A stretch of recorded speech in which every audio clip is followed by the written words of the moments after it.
Item ఏది అయినా try చెయ్యి ఆచి చికెన్ మసాలా. ఆచి చికెన్ మసాలా.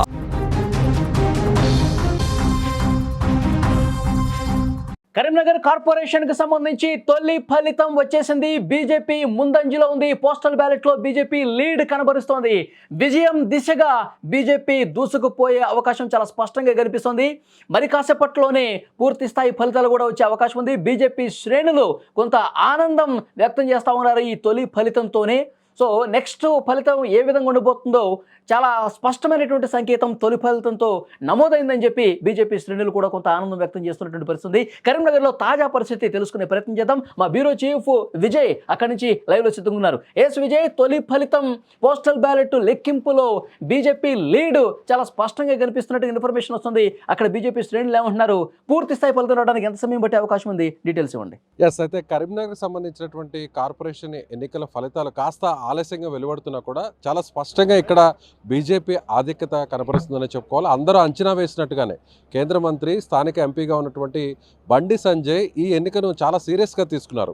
బీజేపీ అధిష్టానం కూడా ఈ ఎన్నిక మీద చాలా సీరియస్గా ఆలోచన చేస్తుంది. ఎందుకంటే ఎలా అయినా సరే ఈసారి కరీంనగర్ కార్పొరేషన్లో బీజేపీ జెండా ఎగరవేయాలనేటువంటి ఉద్దేశంతో మొదటి నుంచి కూడా ఎన్నికల సంబంధించినటువంటి క్యాడర్ అంతా కూడా, ఆ యంత్రాంగం అంతా కూడా పనిచేసిందని చెప్పాలి. అందుకు తగ్గట్టుగానే మొత్తం 66 డివిజన్లు కాను కరీంనగర్ కార్పొరేషన్ ఫలితాల్లో మొదటి తొలి ఫలితం అంటే ఏదైతే ఎన్నికలకు సంబంధించినటువంటి పోస్టల్ బ్యాలెట్లు ఉన్నాయో ఈ పోస్టల్ బ్యాలెట్ల ఫలితాల్లో చాలా స్పష్టమైనటువంటి ఆధిక్యత కనిపిస్తుంది. 66 డివిజన్లో 42కు పైగా స్థానాల్లో బీజేపీ ఆధిక్యతలో కొనసాగుతుంది. కాంగ్రెస్ కేవలం 9 నుంచి 10 స్థానాల్లో, ఇక బీఆర్ఎస్ 3 స్థానాలకు మాత్రమే పరిమితమైందని చెప్పాలి. ఇతరులు కూడా ఎంఐఎం కూడా ఇక్కడ కాస్త ఒక 2, 3, 4 డివిజన్లో మెజారిటీ కనిపిస్తుంది అనుకున్నప్పుడు కూడా ఎంఐఎం ఇప్పటివరకు ఖాతా తెరవలేదు ఆధిక్యతలో అని కూడా చెప్పవచ్చు. అయితే చాలా స్పష్టంగా బీజేపీ వన్ సైడ్లో ఉంది.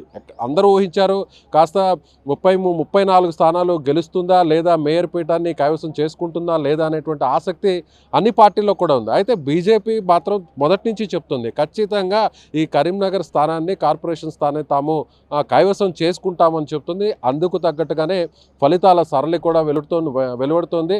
ప్రస్తుతం మనతో బీజేపీకి సంబంధించినటువంటి కరీంనగర్ నగర కీలక నాయకుడు, మాజీ మేయర్ యాదగిరి సునీల్ రావు గారు ఉన్నారు. ఆయనతో మాట్లాడదాం. ఆయన కూడా 42వ డివిజన్లో ఆయన కార్పొరేటర్ అభ్యర్థిగా పోటీ చేస్తున్నారు. ప్రస్తుతం ఆయన ఏదైతే ఎన్నికల కౌంటింగ్ సెంటర్ నుంచి బయటకు వచ్చారు, ఆయనకు కూడా చాలా స్పష్టమైనటువంటి ఆధిక్యత కనిపిస్తుంది. నేను పూర్తి స్థాయిలో మెజార్టీ సాధిస్తాను, ఇక గెలుపు ప్రకటన రావడమే ఆలస్యం అంటే ఆయన నేరుగా కౌంటింగ్ హాల్లో నుంచి బయటకు వచ్చారు. సో ట్రెండ్స్ ఎలా ఉన్నాయో కనుక్కునే ప్రయత్నం చేద్దాం. నమస్తే అండి. సో సునీల్ రావు గారు ఏం చెప్తారు? ఇప్పుడు బీజేపీ 42 స్థానాలకు పైగా లీడ్ కనిపిస్తుంది మనకి పోస్టల్ బ్యాలెట్లో. సో నెక్స్ట్ వచ్చేటువంటి రిజల్ట్ కూడా అలాగే ఉండే అవకాశం ఉందంటారా? మేము మొదటి నుంచి కూడా చెప్తా ఉన్నాం ఒకటి, కరీంనగర్ నగర ప్రజలు ఈసారి స్పష్టమైన వైఖరి తీసుకున్నారు. ఎందుకంటే ఈ కరీంనగర్ నగరంలో అభివృద్ధి కొనసాగాలి. గత 6.5 సంవత్సరాలుగా బండి సంజయ్ కుమార్ గారి నాయకత్వంలో స్మార్ట్ సిటీ కావచ్చు, అమృత్ కావచ్చు, రకరకాల 100 కోట్ల 1000 కోట్ల రూపాయలు తీసుకొచ్చి కరీంనగర్ నగరాన్ని ఏ విధంగా అభివృద్ధి చేసినారో ఆ అభివృద్ధి అంతా కొనసాగాలంటే బీజేపీతోనే సాధ్యం అని చెప్పి ప్రజలు స్పష్టంగా నమ్మారు. మరి ఇంకోవైపు బీఆర్ఎస్ అండ్ కాంగ్రెస్, ఎంఐఎం కుట్రలను కూడా ప్రజలు చూసినారు. 3 పార్టీలు ఏకమై ఎంఐఎంకి అయితే మేయర్ పీఠాన్ని కట్టబెట్టే కుట్రలు చేస్తూ ఉన్నారో దాన్ని కూడా గమనించినారు. కాబట్టి ప్రజలు స్పష్టమైన వైఖరి తీసుకొని ఈరోజు బీజేపీ మొగ్గు చూపడం జరిగింది. ఈరోజు పోస్టల్ బ్యాలెట్ వస్తే దాదాపు 42 నుంచి 40 స్థానాల్లో బీజేపీకి స్పష్టమైన ఆధిక్యత ఉంది. మెయిన్ కౌంటింగ్ కూడా స్టార్ట్ అయింది. మెయిన్ కౌంటింగ్లో కూడా బీజేపీ అభ్యర్థులు స్పష్టమైన ఆధిక్యత కొనసాగుతూ ఉన్నారు. తప్పకుండా కూడా మెజార్టీ స్థానాలకు మించి మనం బీజేపీ కైవసం చేసుకొని కరీంనగర్ నగర మేయర్గా బీజేపీ అభ్యర్థి తప్పకుండా కూడా మేయర్ పీఠం కైవసం చేసుకోబోతా ఉన్నారని స్పష్టంగా చెప్తాను.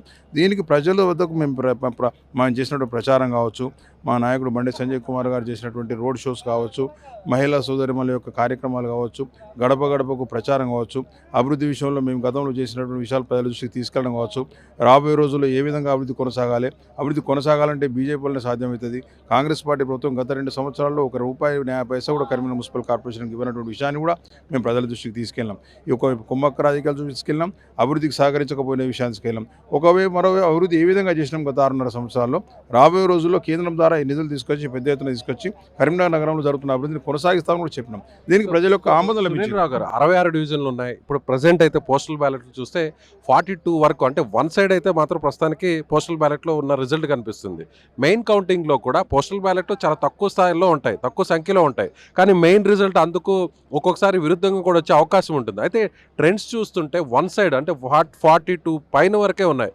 సో రాబోయేటువంటి తుది ఫలితాల్లో ఎన్ని డివిజన్లు మీరు గెలిచే అవకాశం ఉందని అంచనా ఉంది? మేము మొదటి నుంచి చెప్తున్నాం, మెజార్టీ మార్కును దాటుతాం, తప్పకుండా కూడా 35 స్థానాల పైచులు గెలుస్తాం అని మేము మొదటి నుంచి కూడా చెప్తున్నాం. ఆ దిశగా, ఎందుకంటే పోస్టల్ బ్యాలెట్ అనేది ఒక మేధావులు, ఉద్యోగస్తులు, మరి అన్ని రంగాల్లో ఉన్నటువంటి వాళ్ళు వేసేటు పోస్టల్ బ్యాలెట్ ఎంతో ఆలోచించి కానీ వారు ఓటైనటువంటి వస్తే వాళ్ళందరూ కూడా ఒకవైపు సీరియస్గా మరి బీజేపీ మద్దతు చెప్తూ ఉంటే, సామాన్య మానవుడు కూడా ఈరోజు కరీంనగర్ నగరంలో జరిగినటువంటి అభివృద్ధిని చూశారు. ప్రతి ఒక్కరు కూడా అభివృద్ధిని కొనసాగింపు చేయాలనే ఆలోచనతో బీజేపీకి మద్దతు చేసినారు. మేము తీసుకునే వాళ్ళ అభివృద్ధి నినాదమే. ఈ ఎన్నికల్లో బండి సంజయ్ గారు తీసుకునేది అభివృద్ధి నినాదం. అభివృద్ధిని కొనసాగించాలి, కరీంనగర్ నగరం యొక్క గొప్పతనాన్ని ఇంకా ముందుకు తీసుకెళ్లాలి. ఈరోజు కాంగ్రెస్ పార్టీ నుంచి ₹1 న్యాయ పైసలు లేదు, అభివృద్ధి కుంటుపడ్డది గత 2 సంవత్సరాల నుంచి. బీఆర్ఎస్ పార్టీ అక్కడ కేంద్రంలో లేదు, రాష్ట్రంలో లేదు, వాళ్ళు ఓటేసినా కూడా అభివృద్ధి చేసే పరిస్థితి లేదు.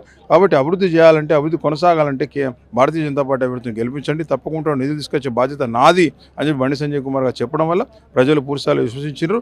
దానికి నిజంగా ఈరోజు ఫలితాలు రాబోతున్నాయని చెప్పి తెలియస్తాం. సో అదేవిధంగా ఒకవేళ హంగ్ వస్తే, అంటే మ్యాజిక్ ఫిగర్ 66లో 34 స్థానాలు ఏ పార్టీ అయినా కైవసం చేసుకోవాలి.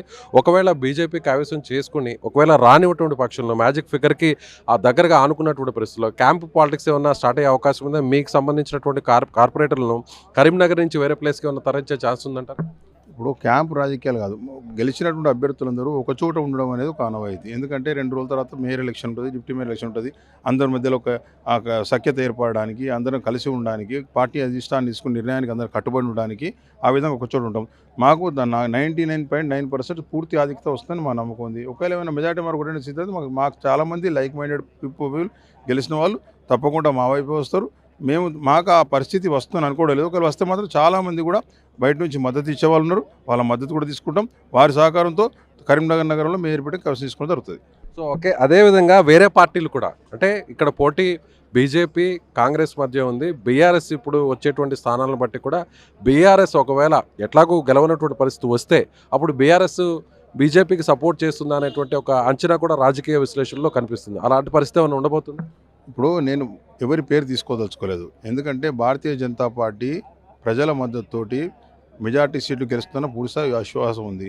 ఒకవేళ మీరు అన్నట్టుగా 1-2 సీట్లు ముందు తగ్గితే మాకు లైక్ మైండెడ్ ఎవరైతే భారతీయ జనతా పార్టీ పట్ల విశ్వాసం ఉన్నవాళ్ళు, భారతీయ జనతా పార్టీ మా సంజయ్ కుమార్ గారి నాయకత్వం పట్ల విశ్వాసం ఉన్నవాళ్ళు, మరి కేంద్రం ద్వారా కరీంనగర్ అభివృద్ధి కొనసాగాలని ఆలోచించే వాళ్ళు, అభివృద్ధి గెలిచిన డివిజన్లలో వారి డివిజన్లలో కూడా అభివృద్ధి కావాలనుకునే వాళ్ళు తప్పకుండా కూడా భారతీయ జనతా పార్టీ వైపు వస్తారు. వారి మద్దతు తీసుకుంటాం. తప్పకుండా కూడా మాకు మెజారిటీ వచ్చినా కూడా, ఒకవేళ మెజారిటీ వచ్చినా కూడా మా వైపు కలిసి వచ్చాలని తీసుకుంటాం. ఒకవేళ మెజారిటీ 1-2 సీట్లు కూడా తప్పకుండా వారి మద్దతు స్వీకరిస్తాం. వారికి కూడా వారి డివిజన్లలో రేపొద్దున భవిష్యత్తులో అభివృద్ధి కార్యక్రమాలు చేపట్టాలంటే కూడా నిధులు అవసరం. ఈరోజు నిధులు లేమితో గత 2 సంవత్సరాలుగా అభివృద్ధి అంతా కుంటుపడిపోయిన పరిస్థితి. కాబట్టి కాంగ్రెస్ పార్టీ వాళ్ళు చెప్తున్నారు మరి నిధులు లేవు, నిధులు ఇచ్చే పరిస్థితులు ఏం చెప్తా ఉన్నారు. మరి నిధులు రావాలంటే మా మంత్రి గారు, కేంద్ర మంత్రి గారు బండి సంజయ్ కుమార్ గారు కేంద్రం నిధులు తీసుకొస్తామని హామీ ఇచ్చినారు. తప్పకుండా కూడా వారు గెలిపించిన డివిజన్ ప్రజల కోసం, వారి డివిజన్ అభివృద్ధి కోసమైనా మాతో కలిసి వస్తారని ఆశిస్తా ఉన్నాం. సో అదేవిధంగా ఎక్స్ అఫీషియో మెంబర్స్ ఓటింగ్ కూడా చాలా కీలకం కాబోతుంది. సో ఎక్స్ అఫీషియో మెంబర్స్గా ఎవరు ఉండబోతున్నారు? ఇప్పటివరకు అయితే 3 ఎక్సెప్షన్ మెంబర్స్ ఉన్నారు. కరీంనగర్ పార్లమెంట్ సభ్యునిగా సంజయ్ కుమార్ గారు, మానకొండ ఎమ్మెల్యే గారు, కరీంనగర్ ఎమ్మెల్యే గారు. మా ఎమ్మెల్సీలు కూడా 2 ఉన్నారు. వారు కూడా కరీంనగర్లో తీసుకుంటారనే ఆలోచన పార్టీ చేస్తూ ఉంది. పార్టీ నిర్ణయిస్తే మాకు 3 ఎక్సెప్షన్ మెంబర్లు అవుతారు. దానికి అనుగుణంగా 71 మంది మ్యాజిక్ ఫిగర్ అవుతుంది. మ్యాజిక్ ఫిగర్ 71లో 36 మ్యాజిక్ ఫిగర్ అవుతుంది. దానికి అనుగుణంగా 36 కంటే మేము ఎక్కువ సంఖ్యను సేకరించుకుంటాం. తప్పకుండా కూడా మేయర్ పీఠం కైవసం చేసుకుంటాం. నేను మేయర్గా దిగిపోయే రోజు కూడా చెప్పాను, తప్పకుండా భారతీయ జనతా పార్టీకి భవిష్యత్తు ఉన్నది, భారతీయ జనతా పార్టీ మేయర్ వస్తుంది. ఆ విధంగా భారతీయ జనతా పార్టీ ఆధ్వర్యంలో కరీంనగర్ నగరంలో ఏదైతే ఆగిపోయిన అభివృద్ధి, గత 2 సంవత్సరాల నుంచి ఆగిపోయిన అభివృద్ధి, కేంద్రం నుంచి వచ్చే నిధులు తప్పితే రాష్ట్రం నుంచి 1 50 నిధులు రావడం లేదు. పనులన్నీ ఆగిపోయినాయి. కేంద్ర ప్రభుత్వం ప్రకటించిన వాటికి తప్పకుండా నిధులు వస్తూ ఉన్నాయి. అదేవిధంగా నగరంలో ఆగిపోయిన పనులు కూడా ప్రారంభించాలన్నా, ఇవి చాలా గ్రామ పంచాయతీ కొత్తగా కలిపినారు.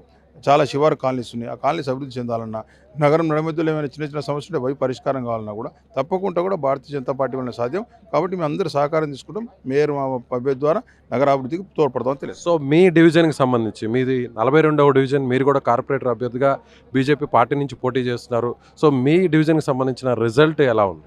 ఇప్పుడు మొదటి రౌండ్ 1000 ఓట్లు మాత్రం లెక్కించినారని చెప్పి నేను తెలుసుకున్నాను. ఆ 1000 ఓట్లలో దాదాపుగా 800 పైచీల కోట్లు నాకు రావడం జరిగింది.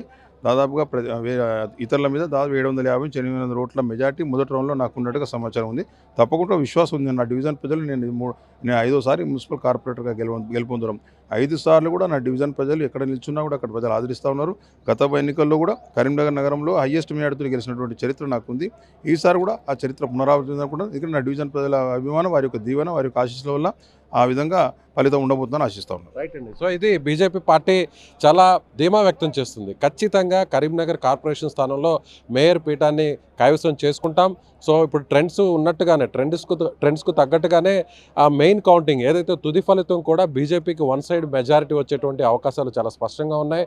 ఎందుకంటే బండి సంజయ్ ప్రధాన అజెండాగా, బండి సంజయ్ చేస్తున్నటువంటి అభివృద్ధి అజెండాగానే ఇక్కడ ఫలితం రాబోతుందనేది బీజేపీకి సంబంధించిన నాయకుడు మాజీ మేయర్ సునీల్ రావు చెప్తున్నారు.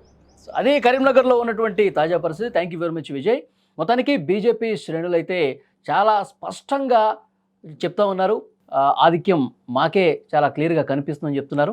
మాజీ మేయర్ సునీల్ రావు 42వ డివిజన్ నుంచి వారు పోటీ చేసినటువంటి క్లియర్గా వాళ్ళు కూడా చాలా ధీమాతో ఉన్నటువంటి పరిస్థితి ఉంది. సో మొత్తానికి చూసుకుంటే కరీంనగర్లో తొలి ఫలితం అంటే పోస్టల్ బ్యాలెట్ లెక్కింపు తర్వాత వాళ్ళలో ఒక ఉత్సాహం కనిపిస్తోంది. ఎందుకంటే తొలి ఫలితం వాళ్ళకి అనుకూలంగా ఉంది కాబట్టి మొత్తం ఇక అన్ని డివిజన్స్లో కూడా ఇదే రకమైనటువంటి ట్రెండ్ కొనసాగుతుందని చెప్పి ఒక ధీమా వ్యక్తం చేస్తున్నారు. చూద్దాం, మరికొద్దిసేపట్లోనే తుది ఫలితం కూడా రాబోతుంది. మొత్తం ఫలితాలన్నీ కూడా ఇంకో 2 గంటల్లో క్లియర్ అయిపోయే అవకాశం ఉంది. ఆ తర్వాత పరిస్థితి ఏంటో కూడా ఒక్కసారి మనం తెలుసుకునే ప్రయత్నం చేద్దాం.